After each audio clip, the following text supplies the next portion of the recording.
एक cultural shock है कि हमारी बेटियां इस प्रकार की भाषा कैसे बोल सकती हैं। प्रधानमंत्री कह रहे हैं कि गाली देना कल्चरल शॉक लगा हमें, क्योंकि लड़कियों ने गाली दी। लड़के गाली दे तो कोई प्रॉब्लम नहीं है, उनके लिए अलाउड है, मगर अगर लड़की गाली दे तो कल्चरल शॉक है, शोभा नहीं देता। Cultural shock.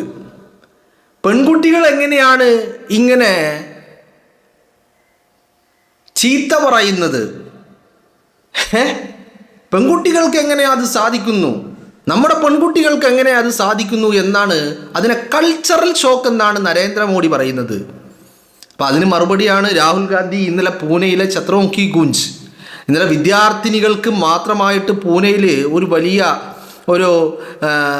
റാലി സംഘടിപ്പിക്കുകയുണ്ടായി. അതിൻ്റെ ഭാഗമായിട്ട് രാഹുൽ ഗാന്ധി സംസാരിക്കുമ്പോൾ രാഹുൽ തിരിച്ചു ചോദിക്കുന്നത്, ഈ ആൺകുട്ടികൾ പറയുമ്പോൾ അത് കുഴപ്പമില്ലേ എന്നുള്ളതാണ് ചോദ്യം. പെൺകുട്ടികൾ പറയുമ്പോൾ മാത്രമാണോ ഇത് ഈ കൾച്ചറൽ ഷോക്ക് വരുന്നത് എന്നുള്ളതാണ് രാഹുലിൻ്റെ ചോദ്യം. അപ്പം എന്നെ അത്ഭുതപ്പെടുത്തിയ ഒരു കാര്യം, ഈ കൾച്ചറൽ ഷോക്ക് ഗുജറാത്തിലെ പാവപ്പെട്ട സ്ത്രീകളെ സംഘ് പരിവാർ ക്രിമിനലുകൾ, സംഘ് പരിവാർ രാജ്യദ്രോഹികൾ, സംഘ് പരിവാർ ഭീകരർ ബലാത്സംഗം ചെയ്ത് കൊന്നു തള്ളുമ്പോൾ ഈ കൾച്ചറൽ ഷോക്ക് നരേന്ദ്രമോദിക്കുണ്ടായില്ലേ? ഈ സ്ത്രീകളെ ഇങ്ങനെ ആക്രമിച്ച് ബലാത്സംഗം ചെയ്ത് കൊന്നു തള്ളിയപ്പോൾ നരേന്ദ്രമോദിക്ക് ഈ ഷോക്ക് ഉണ്ടായിരുന്നില്ലേ? ഇനി അവിടെയുമല്ലല്ലോ, അത് കഴിഞ്ഞ് പ്രധാനമന്ത്രി കസേരയിൽ നരേന്ദ്രമോദി ഇരുന്ന ഈ കഴിഞ്ഞ കാലയളവിൽ മണിപ്പൂരിൽ സ്ത്രീകൾ ഇങ്ങനെ നിരന്തരമായി ആക്രമിക്കപ്പെട്ടപ്പോൾ ഒരു കൾച്ചറൽ ഷോക്കും നരേന്ദ്രമോദിക്കുണ്ടായില്ലേ? എങ്ങനെ ഉണ്ടാവാനല്ലേ? കാരണം നരേന്ദ്രമോദി എന്ന് പറയുന്ന സംഘ് പരിവാറുകാരൻ്റെ നിലനിൽപ്പ് തന്നെ, തുടക്കം തന്നെ എവിടെ നിന്നാ? ഈ സ്ത്രീകൾക്കെതിരെയുള്ള ആക്രമത്തിൽ നിന്നാണ്. സ്ത്രീകളെ ആക്രമിച്ച് ജനങ്ങളെ ഭയപ്പെടുത്തി, അക്രമം എന്ന് പറഞ്ഞാൽ ഏത് ഭയപ്പെടാത്തവനും ഭയപ്പെടും വിധം ഭയപ്പെടാൻ വേണ്ടി, ഏത് നട്ടല്ലുള്ളവനെയും ഭയപ്പെടുത്താൻ വേണ്ടി സ്വന്തം കൺമുന്നിൽ സ്ത്രീകളെ ക്രൂരമായി ബലാത്സംഗം ചെയ്ത് കൊലപ്പെടുത്തിയപ്പോൾ നരേന്ദ്രമോദിക്ക് ഷോക്കായില്ല. പക്ഷേ വിദ്യാർത്ഥികൾ 4 തെറി പറഞ്ഞപ്പോൾ നരേന്ദ്രമോദിക്ക് ഷോക്കായി. നരേന്ദ്രമോദിക്ക് ഷോക്കാവും. കാരണം എന്താ? കാരണം വിദ്യാർത്ഥികൾ സമരം ചെയ്തതോ, വിദ്യാർത്ഥികൾ തെറി പറഞ്ഞതോ, അല്ലെങ്കിൽ വിദ്യാർത്ഥികളുടെ പ്രതിഷേധമോ ഒന്നല്ല നരേന്ദ്രമോദി ഷോക്കാക്കിയത്.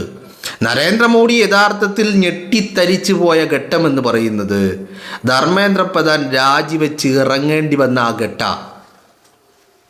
മനസ്സിലായില്ലേ? ഞാനിപ്പോഴും പറയുന്ന ഒരു കാര്യമുണ്ട്. എന്താണെന്നറിയോ? ഈ നരേന്ദ്രമോദി ഈ ഷോക്കായി എന്ന് പറയുന്നതിൽ, ഈ വിദ്യാർത്ഥി പ്രക്ഷോഭത്തിൽ, ഞാൻ വിദ്യാർത്ഥികളുടെ പ്രക്ഷോഭം ചെറുതാക്കി പറയുന്നില്ല, വിദ്യാർത്ഥികളുടെ പ്രക്ഷോഭം ഒരു തുടക്കമായിരുന്നു. അതിൻ്റെ കൂടെ രാജ്യത്തിൻ്റെ പ്രതിപക്ഷ നേതാവ് രാഹുൽ ഗാന്ധി കൂടി ചേർന്നപ്പോൾ അത് വളരെ സ്ട്രാറ്റജിക് മൂവ്മെൻ്റ് ആയിരുന്നു. അത് എന്ന് പറഞ്ഞാൽ വിദ്യാർത്ഥി പ്രക്ഷോഭത്തിനൊപ്പം വന്നില്ല, പക്ഷേ വിദ്യാർത്ഥി പ്രക്ഷോഭത്തെ ഒരിക്കലും എഴുതിത്തള്ളാൻ കഴിയാത്ത വിധം വലിയ പുറത്തു നിന്നുള്ള ഒരു പിന്തുണ രാഹുലിൻ്റെതായിട്ട് ഈ വിദ്യാർത്ഥികൾക്കുണ്ടായി എന്നുള്ളതാണ്. മനസ്സിലായില്ലേ? അപ്പോൾ അങ്ങനെ ഒരു ഘട്ടത്തിലാണ് ഇന്നും രാഹുൽ ആ വിദ്യാർത്ഥികൾക്ക് വേണ്ടി പോരടിക്കുക. ഏത്? ഇപ്പം ഡൽഹിയിലെ ജന്തർ മന്ദറിൽ പ്രതിഷേധിക്കാനെത്തിയ വിദ്യാർത്ഥികൾ, ആക്രമിക്കപ്പെട്ട വിദ്യാർത്ഥികൾ, അക്രമത്തിന് ഇരയായ വിദ്യാർത്ഥികൾക്ക് നീതിക്ക് വേണ്ടിയിട്ട് രാഹുൽ ഇപ്പോഴും പോരടിച്ചു കൊണ്ടിരിക്കുകയാണ്. നമ്മൾ കഴിഞ്ഞ ദിവസം ഡൽഹിയിലെ പോലീസ് ആസ്ഥാനത്ത് നമ്മളത് കാണുകയും ചെയ്തു. അപ്പോൾ ഈ പറയുന്ന വിദ്യാർത്ഥികളുടെ പ്രക്ഷോഭത്തെയും രാജ്യത്തെ ജനങ്ങൾ ഒറ്റക്കെട്ടായി, പ്രതിപക്ഷ പാർട്ടികൾ എല്ലാവരും പുറത്തു നിന്ന് പിന്തുണച്ച് നേടിയെടുത്തത് ധർമ്മേന്ദ്ര പ്രധാൻ്റെ രാജിയാണെങ്കിൽ ആ രാജി ഏറ്റവും വലിയ ഷോക്കായി മാറിയത് നരേന്ദ്രമോദിക്കാണെന്നുള്ളതാണ്. ആൻഡ് ആ ഒരു പ്രതിഷേധം, സംഭവം ജന്തർ മന്ദറിൽ പ്രതിഷേധം അവസാനിപ്പിച്ച് എല്ലാവരും വീട്ടിലേക്ക് പിരിഞ്ഞു പോയെങ്കിലും ഇപ്പോഴും അതിൻ്റെ ഒരു പ്രതിഫലനം രാജ്യത്ത് അലയടിച്ചു കൊണ്ടിരിക്കുകയാണ്. പല രീതിയിൽ. അപ്പം അതിൻ്റെ ഒരു തുടർച്ച, ആ കണക്ടിവിറ്റി വിടാതെ രാഹുൽ പിടിക്കുന്നുണ്ട്. രാഹുൽ അത് കണ്ടിന്യൂ ചെയ്തുകൊണ്ടേയിരിക്കുക. അതിൻ്റെ ഏറ്റവും അവസാനത്തെ ഒരു ഇൻസിഡൻ്റ് ആയിരുന്നു കഴിഞ്ഞ ദിവസം ഡൽഹിയിലെ പോലീസ് സ്റ്റേഷനിൽ നമ്മൾ കണ്ടത്. FIR ഇടില്ല എന്ന് JP നദ്ദ, നിങ്ങൾ ആലോചിക്കണം, BJPയുടെ അഖിലേന്ത്യാ പ്രസിഡൻ്റായ JP നദ്ദ ആയിരുന്ന JP നദ്ദ ഈ ക്യാബിനറ്റിലേക്ക് വന്നപ്പോൾ കസേരയിൽ നിന്ന് ഒഴിഞ്ഞ JP നദ്ദ, ആ JP നദ്ദ വാർത്താ സമ്മേളനം നടത്തിയിട്ട് പറയാണ് FIR ഇടുന്ന പ്രശ്നമേ ഇല്ല, അങ്ങനെ ഒരു ചിന്ത പോലും ഇല്ല എന്ന് പറയുന്നു. മണിക്കൂറുകൾക്കകം പെല്ലറ്റ് ഗണ്ണാക്രമണത്തിൽ FIR ഇടിയിപ്പിക്കുന്നു രാഹുൽ. വിതിൻ സെക്കൻഡാണ്, അല്ലെങ്കിൽ വിതിൻ അവേഴ്സ് അത് സംഭവിക്കുന്നു. അപ്പോൾ ഇതിനൊരു തുടർച്ചയുണ്ട്, ഇത് അവസാനിച്ചിട്ടില്ല എന്ന് സംഘ് പരിവാറിനറിയാം, നരേന്ദ്രമോദിക്കറിയാം, അമിത്ഷായ്ക്കറിയാം. അപ്പം അതുകൊണ്ടാണ് ഇന്നിപ്പോൾ ഡൽഹി പോലീസ് പുറപ്പെടുവിച്ച കേന്ദ്ര പുറപ്പെടുവിച്ച ചില നിർദ്ദേശങ്ങളുണ്ട്. ആർക്കാ നിർദ്ദേശം? ഡൽഹി പോലീസിന്. എന്താണ്? വിദ്യാർത്ഥികളുടെ കാര്യത്തിൽ വളരെ സൂക്ഷ്മമായി, വളരെ സാവകാശത്തോടു കൂടി, അക്രമപരമല്ലാതെ, വിദ്യാർത്ഥികളെ ആക്രമിക്കാതെ ഒക്കെ അവരെ നേരിടണം. കാരണം എന്താ? വിദ്യാർത്ഥികൾക്ക് മുകളിൽ വെച്ച കൈ ഇപ്പോൾ ഓൾറെഡി പൊള്ളിയിരിക്കുക. ആ പൊള്ളൽ തുടരും, അത് അവസാനിക്കുന്നില്ല എന്ന് സർക്കാരിന്, എന്ന് പറഞ്ഞാൽ സംഘ് പരിവാർ സർക്കാരിന് ബോധ്യമുണ്ട്. ഈ സമരം ഇനിയും വരാൻ പോകുന്നുണ്ട്, ഇത് അവസാനിച്ചിട്ടില്ല. കണ്ടത് വെറും ട്രെയിലർ മാത്രമാണ്. പിക്ചർ അബീബി ബാക്കി ഹെ ബായ് എന്ന് പറഞ്ഞതുപോലെ സമരം ഇനിയും വരാനുണ്ട് എന്ന് മനസ്സിലാക്കിയത് കൊണ്ടാണ് നേരത്തെ കാലത്ത് ഈ ഇൻസ്ട്രക്ഷനൊക്കെ വെച്ചിരിക്കുന്നത്. മാത്രമല്ല, ഇപ്പോൾ ഇന്നലെ നമ്മൾ രാഹുൽ ഗാന്ധി ഈ പറയുന്ന പോലീസ് സ്റ്റേഷനിൽ പോയിട്ട് അവിടെ കുത്തിയിരിപ്പ് സമരം നടത്തുമ്പോൾ അതിനുശേഷം അങ്ങോട്ട് വിദ്യാർത്ഥികളും ഒക്കെ ഇരച്ചെത്തിയിട്ടുണ്ടായിരുന്നു. അപ്പോൾ വീണ്ടും വിദ്യാർത്ഥികൾ ഏത് നിമിഷവും തെരുവിലേക്ക് ഇറങ്ങും എന്നുള്ള സ്ഥിതിവിശേഷം ഉണ്ട് താനും.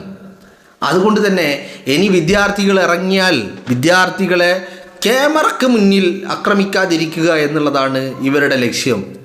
പക്ഷേ കാലം മാറിയത് ഇവരറിഞ്ഞിട്ടില്ല. കാരണം എന്താ? ഇപ്പം എല്ലാവരുടെ കയ്യിലും ക്യാമറയാണ്.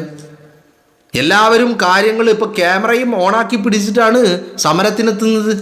അത് ഇവരെ വല്ലാതെ അസ്വസ്ഥതപ്പെടുത്തുന്നുണ്ട് എന്നുള്ളതാണ്. അപ്പോൾ അങ്ങനെയാണ് ഈ പറയുന്ന മോദി, ഇപ്പോൾ നോക്കൂ നിങ്ങൾ, വിദ്യാർത്ഥി പ്രക്ഷോഭത്തിന് ശേഷം പുതിയ പല വാക്കുകളും പുതിയ പല ലേബലിങ് ചാപ്പയടികളുമായിട്ട് എത്തുകയാണ്. അതിലൊന്നാണ് ഈ കൾച്ചറൽ ഷോക്ക്. അതിനു മുൻപ് സ്വാതന്ത്ര്യദിനത്തിൽ ചെങ്കോട്ടയിൽ പ്രസംഗിക്കുമ്പോൾ അന്ന് പറഞ്ഞത് ദിമാഗി നക്സൽ എന്നാണ്. മനസ്സിലായില്ലേ? ചാപ്പയടി ഒരു ഭാഗത്തുണ്ട് എന്ന് പറഞ്ഞാൽ ഇവരെ എങ്ങനെയെങ്കിലും ഒന്ന് മോശക്കാരാക്കി ചാപ്പയടിച്ച് ഒതുക്കാം.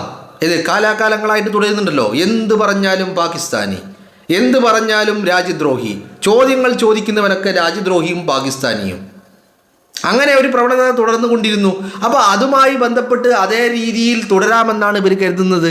പക്ഷേ ഇത് അവിടെ നിൽക്കില്ല എന്നുള്ളതാണ്. അപ്പം അതിൻ്റെ മറ്റൊരു തുടർചലനം കൂടി നമുക്ക് കാണാൻ കഴിയുന്നുണ്ട്. ഇപ്പോൾ BJP ഒരു പുതിയ ഇപ്പോൾ IT സെല്ല് എന്നൊക്കെ പറയുന്നത് പോലെ ഒരു പുതിയ ഒരു വിഭാഗത്തെ, ഒരു ഡിപ്പാർട്ട്മെൻറ്റ് ഉണ്ടാക്കിയിരിക്കുക. ജൻസികളെയും വിദ്യാർത്ഥികളെയും ലക്ഷ്യമിട്ടുകൊണ്ട് അവരെ ഒന്ന് വൈറ്റ് വാഷ് ചെയ്യാൻ, അല്ലെങ്കിൽ അവരെ ഒന്ന് സ്വാധീനിക്കാൻ വേണ്ടിയിട്ട്. പക്ഷേ ഞാനിപ്പോൾ മനസ്സിലാക്കിയെടുത്തോളം രാജ്യത്തെ വിദ്യാർത്ഥികൾ വലിയ തോതിൽ സംഘ് പരിവാറിനെതിരെയാണ്, രാജ്യത്തെ നരേന്ദ്രമോദിക്കെതിരെയാണ്, RSSനെതിരെയാണ് എന്നുള്ളതാണ്. അത് ഈവൻ മഹാരാഷ്ട്രയിൽ, മുംബൈയിൽ ഈ പറയുന്ന ജൻസി കോൺക്ലേവ് അടക്കം നടത്തി RSSൻ്റെ നിർദ്ദേശമാണ് ഇപ്പോൾ ഈ ജൻസികളെ ഒരു ഡിപ്പാർട്ട്മെൻറ്റ് ഉണ്ടാക്കിയിട്ട് ജൻസികളെ സ്വാധീനിക്കാൻ വേണ്ടിയുള്ള ശ്രമം നടത്തുന്നത്. പക്ഷേ ഈ കോൺക്ലേവ് മോഹൻ ഭാഗവത് തന്നെ മുന്നിൽ നിന്ന് നയിച്ചിട്ടും ആ കോൺക്ലേവിൽ ഒരു ചലനവും ഉണ്ടാക്കാൻ സാധിച്ചില്ല എന്ന് മാത്രമല്ല, ആ കോൺക്ലേവിൽ പങ്കെടുത്ത വിദ്യാർത്ഥികൾക്കും സംഘ് പരിവാർ വിരുദ്ധ വികാരമാണ് ഉണ്ടായിട്ടുള്ളത്. അത് BJPയും സംഘ് പരിവാർ ഇതൊക്കെ തിരിച്ചറിയുന്നുണ്ട്. ആ തിരിച്ചറിവാണ് ഇവരെ പല രീതിയിൽ വിദ്യാർത്ഥികളെ കയ്യിലെടുക്കാൻ വേണ്ടിയിട്ടുള്ള പല പരിശ്രമങ്ങൾ. അപ്പം അതിൻ്റെ ഭാഗമായിരുന്നു മോദി കുറച്ച് ദിവസം റീൽ ചെയ്തുകൊണ്ടിരുന്നത്. ഇപ്പോൾ അത് നിർത്തിയിട്ടുണ്ട് മൂപ്പര്. കാരണം അത് വലിയ രീതിയിൽ ട്രോൾ ചെയ്യപ്പെടുന്നു എന്നുള്ളത് മോദിക്ക് മനസ്സിലായി തുടങ്ങിയിട്ടുണ്ട്. അപ്പോൾ അതുകൊണ്ട് മൂപ്പര് അത് നിർത്തിയിട്ടുണ്ട്. പിന്നെയോ അത് കഴിഞ്ഞിട്ട് എന്നാൽ പിന്നെ നീ ചാപ്പയടിച്ചു നോക്കാൻ നോക്കിയിട്ട് അങ്ങനെയാണ് ദിമാഗി നക്സലും ഇപ്പോൾ പറയുന്ന ഈ കൾച്ചറൽ ഷോക്കും ഒക്കെ വന്നിരിക്കുന്നത്. അപ്പോൾ പല രീതി തേടുന്നുണ്ട്. അതിൻ്റെ ഒരു തുടർചലനമാണ് ഈ പറയുന്ന ജൻസി ഡിപ്പാർട്ട്മെൻറ്റും അല്ലെങ്കിൽ ഡൽഹി പോലീസിന് നൽകിയ നിർദ്ദേശങ്ങളുമൊക്കെ അതിൻ്റെ ഒരു ഭാഗമായിട്ടാണ് നമ്മൾ കാണേണ്ടത്. അപ്പോൾ ഒരു കാര്യം എന്താണെന്ന് വെച്ചാൽ, രാജ്യത്തെ വിദ്യാർത്ഥികളും രാജ്യത്തെ പൊതുസമൂഹവും സംഘപരിവാറിനെതിരാണ് എന്നുള്ള ഒരു പ്രതീതി, അങ്ങനെ ഒരു സിറ്റുവേഷനിലൂടെയാണ് രാജ്യം കടന്നു പോകുന്നത് എന്ന് നരേന്ദ്രമോദിക്ക് തന്നെ മനസ്സിലാവുന്നുണ്ട്. ആ തിരിച്ചറിവിൽ നിന്നാണ് ഇത്തരം പരിശ്രമങ്ങൾ. അങ്ങനെയാണല്ലോ, നമ്മൾക്ക് കയ്യെത്തിപ്പിടിക്കാൻ കഴിയാതെ വരുമ്പോൾ നമ്മൾ പല വഴികൾ തേടിക്കൊണ്ടിരിക്കും. ഒരു ശ്രമം വിജയിച്ചില്ലെങ്കിൽ അടുത്ത ശ്രമം, പല രീതിയിലുള്ള ശ്രമങ്ങളായിരിക്കും അല്ലേ? അപ്പോൾ അതുപോലെയാണ് ഇപ്പോൾ BJPയും സംഘപരിവാരവും നടത്തിക്കൊണ്ടിരിക്കുന്നത്. പക്ഷേ ഇവരൊക്കെ ഈ വിദ്യാർത്ഥികളുടെ ഭാഷ ശരിയില്ല എന്ന് പറഞ്ഞ ആളുകൾ ഈ സ്ത്രീകളോട് കാണിച്ചു കൂട്ടിയ ക്രൂരതകൾ എന്തൊക്കെയാ? ഗുജറാത്തും മണിപ്പൂരും അതിൻ്റെ ഉദാഹരണങ്ങൾ മാത്രമാണ്. ബിൽക്കീസ് ബാനുവും മണിപ്പൂരിലെ സ്ത്രീകളും മറ്റുള്ള പലരും പല പേരുകളും അതിൻ്റെ ഉദാഹരണങ്ങൾ മാത്രമാണ്. അപ്പോൾ അധികാരമുണ്ടാക്കിയതും അധികാരത്തിലേക്ക് എത്താൻ വേണ്ടി സ്ത്രീകൾക്കെതിരെ നടത്തിയ അക്രമങ്ങളുമൊക്കെ നരേന്ദ്രമോദിയെ ഷോക്കാക്കിയില്ലേ? കാരണം എന്താ? അതിനൊക്കെ ഉത്തരവിട്ടതും നിർദ്ദേശം നൽകിയതും അതിൻ്റെയൊക്കെ സൂത്രധാരനും ഈ നരേന്ദ്രമോദിയായിരുന്നു. മനസ്സിലാക്കണം. അപ്പോൾ രാജ്യത്ത് ഈ പറയുന്ന അക്രമങ്ങളിലൂടെ മാത്രം അക്രമങ്ങൾ അഴിച്ചുവിട്ട് വില കൊടുത്ത് വാങ്ങി പർച്ചേസിങ് നടത്തി അധികാരത്തിലെത്തിയ സംഘപരിവാർ ഇന്ന് വലിയ ആശങ്കയിലാണ്. കാരണം ഈ അധികാരം എന്നും ഏത് നിമിഷവും എപ്പോൾ വേണമെങ്കിലും കൈവിട്ടു പോകാം എന്നുള്ള ഒരു സ്ഥിതിവിശേഷം ഇപ്പോൾ രാജ്യത്തുണ്ട് എന്നുള്ളത് സംഘപരിവാറിൻ്റെ തിരിച്ചറിവാണ്. മനസ്സിലാക്കണം. ആ തിരിച്ചറിവ് സംഘപരിവാറിൻ്റെ തിരിച്ചറിവാണ്. അവരത് മനസ്സിലാക്കുന്നുണ്ട്. അങ്ങനെ ഒരു സിറ്റുവേഷനിലൂടെയാണ് രാജ്യം കടന്നു പോകുന്നത് എന്ന് നരേന്ദ്രമോദി മനസ്സിലാക്കുന്നുണ്ട്, അമിത്ഷാ മനസ്സിലാക്കുന്നുണ്ട്, സംഘപരിവാരം മനസ്സിലാക്കുന്നുണ്ട് എന്നുള്ളതാണ്.